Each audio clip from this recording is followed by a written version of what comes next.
Sebelum kita pulang kampung, kita selesaikan dulu tanggung jawab mertua. Lanjut, karena mertuanya udah dikabadian, sebagai anak pertama kita yang akan menggantikan. Nah, aku ke pasar beli bumbu-bumbu sambil bawa anak, karena kalau ditinggal jadi bertambah urusannya. Melihat bumbu-bumbu ini pasti udah tahu kan mau masak apa? Arsik dong tentunya. Perdana masak arsik 6 kiloan lebih gitu, sedikit deg-degan. Karena apa? Belum pernah. Kalau masalah bumbu-bumbu, aku yang racik sendiri, jadi nggak ada nanya-nanya berapa banyak bawang, andaliman, cabai, dan lain-lain. Kita serahkan saja sama tangan ini. Sebenarnya acaranya besok, tapi kalau arsik itu enaknya dimasak malamnya biar bumbunya meresap. Tiba-tiba dapat kabar dari Pak Su pulang ke rumah, aku bahagia banget. Taulah kan jarang-jarang ketemu.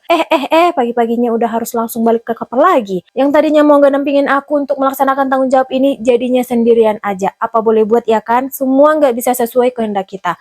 Nah, selama acara yang ianya si boru kami ini rewelnya minta ampun. Jadi sesekali aku pangku aja.